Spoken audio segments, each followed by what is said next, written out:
ever launched into one of those affiliate marketing campaigns, you know, where you're like super pumped about it, Right. and then you hit publish and like crickets, Oh, yeah. like you're pouring your heart into it, but nobody's biting. It's the worst feeling. The worst.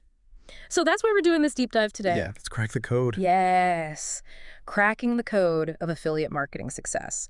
And I think a lot of times people, you know, they jump into this whole world and they kind of skip over what we're going to talk about today. The most important part. The most crucial element, keyword research. Mm-hmm. And I'm telling you, we are going deep.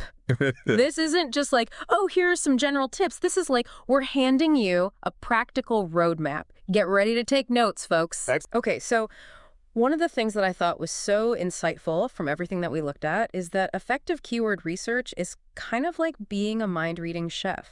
Ooh, I like that. Okay, so you know how a chef knows exactly what the diners are going to crave even before they open the menu? Yes. That's what good keyword research does for your affiliate marketing. It's true. It's all about, I think what's so fascinating about it is this concept of leverage, right? Like, you're not trying to create demand from scratch, which is like pushing a boulder uphill. Oh, yeah. You're identifying existing demand and positioning yourself to ride that wave. And that's incredibly powerful in the affiliate marketing world. Exactly. It's about working smarter, not harder, right? Absolutely. Yeah. And that's where this solid keyword research strategy is it's a game changer. Totally, totally. So how do we go from like clueless and wandering around in the desert of affiliate marketing to like keyword gurus? You know, we've got that sixth sense. Well, our research laid out a super clear plan that I think is actionable, even if you are just starting out. I love it. So step one, it's all about identifying what they call seed keywords, right? Okay.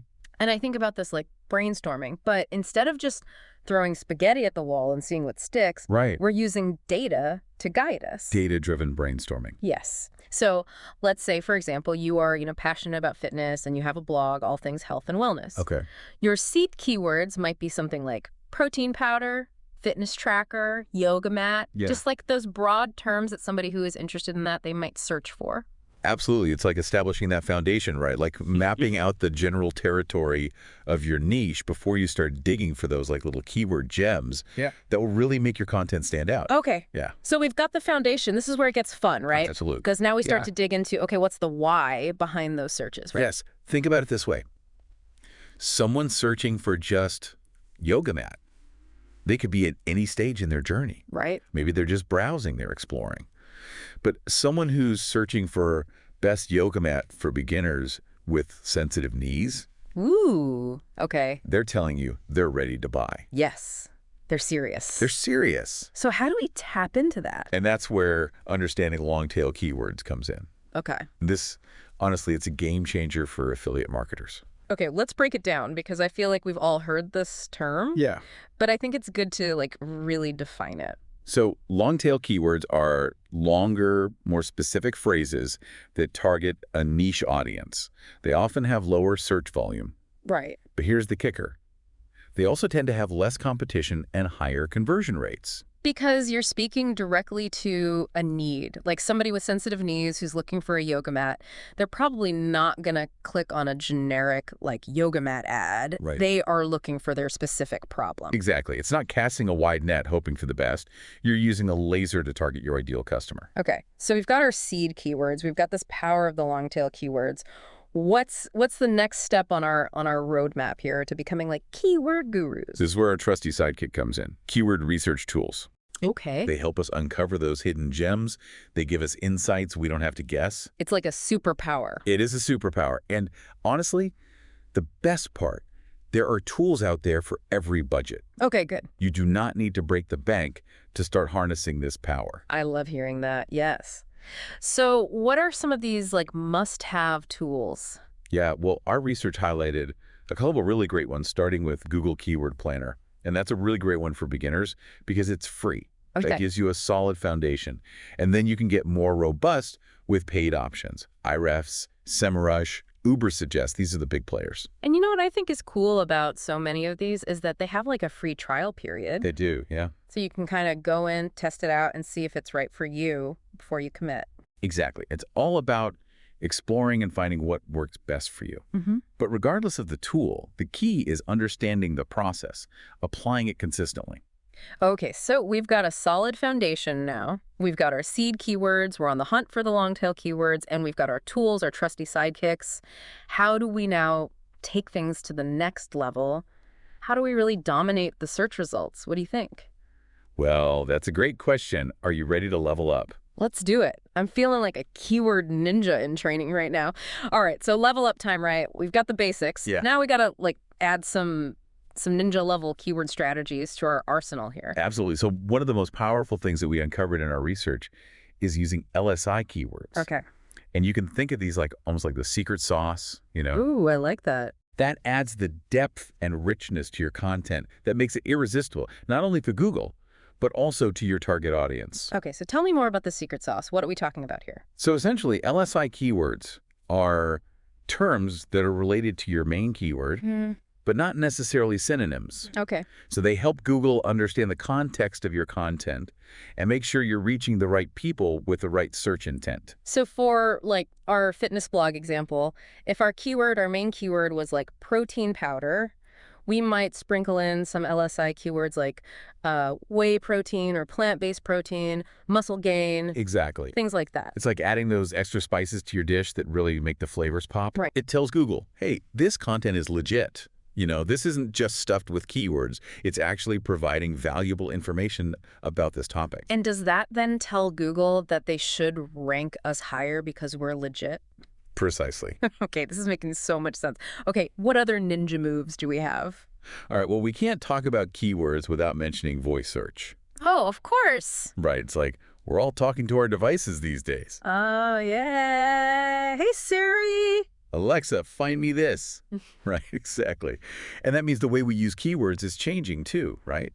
Yeah. Because people are using their voice, they're using more conversational language. Totally, totally. It's not, like best protein powder. It's like, hey, Siri, what's the best protein powder for women? Exactly, exactly. Or how do I choose a fitness tracker? Right, right, right. So it's about adapting to the way that people are searching and optimizing your content accordingly. Okay, so we're thinking like Google. We're talking like our smart devices now. What else do we need to wrap our heads around as we kind of go on this journey of keywords? So this next one is all about understanding your audience's journey. Okay. And think about it like this. Every person that lands on your website, they're on a journey. Right. They're at a particular stage in their decision-making process. Okay. Right, so some people are just starting that journey, right? They're in the awareness phase. They realize they have a problem or a need. They might be searching for things like, what is a fitness tracker or benefits of yoga? They're just looking for information. They're not necessarily ready to buy yet. Exactly. But then you have people a little further along. They're in the consideration phase, right? They know they want a fitness tracker. Right. They're just not sure which one is right for them. Okay. They're doing the research. So their searches become more specific. Yeah. Like Fitbit versus Garmin, or best fitness tracker for small wrists. So their search intent is higher. They're closer to actually purchasing something. Exactly, you got it. Yeah. And then, of course, you've got people in the decision phase. They know what they want. Yep. They're ready to buy. And so they're searching for things like buy Fitbit Charge 5 or best price on Garmin Venue. Okay, this is all making sense now. Yeah. So how do we use this then to, how do we take this knowledge and how does it apply then to actually doing the keyword research? So it's all about aligning your keywords and your content with the different stages of that buyer's journey. Okay. Right? So if somebody's searching for what is a fitness tracker, Right. we're not going to hit them with a sales pitch for the latest, greatest model. Right. We're going to give them information. You're giving them valuable information about what it is, different types, the benefits. You're building that trust. You're establishing yourself as a resource. Right. And then when they're ready to move into that consideration or decision phase, they're going to remember you. It's interesting. It's like you're strategically, it's like this dance, right? You're guiding them through almost like a sales funnel, but you're doing it with your keywords and your content. That's a great way to put it. It's understanding that intent behind the search, right? Yeah. And providing the information or the solution that best meets that need. Okay, this is great. So to recap these last couple of ninja moves, we've got LSI keywords, voice search optimization, understanding the buyer's journey. I feel like my keyword ninja skills are getting pretty sharp here. Oh, yeah. What's next? What else can we do to kind of become masters at this whole affiliate marketing game? Okay, so we have really covered a lot of ground today. From like uncovering those hidden keyword gems Mm-hmm. to understanding, that whole buyer's journey. I'm feeling so much more empowered than I was, you know, 45 minutes ago. Like I could take on the world, armed with my keywords. That's the spirit. One keyword at a time. You and me both. Yeah. And, the best part is this is really just the tip of the iceberg, right? Oh, The more you explore keyword research, the more fascinated you'll become. It's like this never-ending puzzle. I was gonna say it's kind of addicting once you get into it. It is. Because Oh, it's yeah. always evolving, always some new insights to be found. And it's not just technical either, right? Nah. There's this real creative element to it. Yes, yes. You get to put yourself into your audience's shoes, understand their pain points, and create content that genuinely helps them. And that's what makes it fun. It's not just, like, here's this product, buy it. It's Yeah. like you're providing a value and building that relationship. Exactly. So, okay, if we were to kind of wrap things up here, if our listeners could only remember one thing about keyword research, what would you say is the most important thing for them to walk away with today? If I had to boil it down to just one thing, I would say it's this. It's not just about finding the keywords with the highest search volume. Okay. It's about finding the keywords that align with your business goals and your target audience's needs.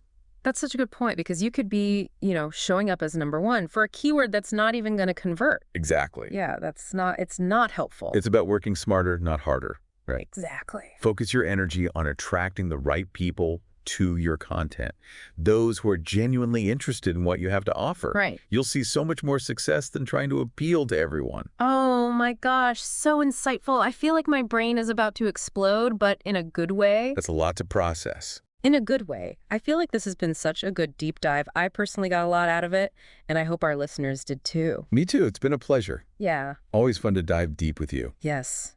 I feel like our listeners are probably taking notes furiously right now, getting ready to implement all of these strategies. I have no doubt. And remember, the key is to experiment, analyze, and adapt.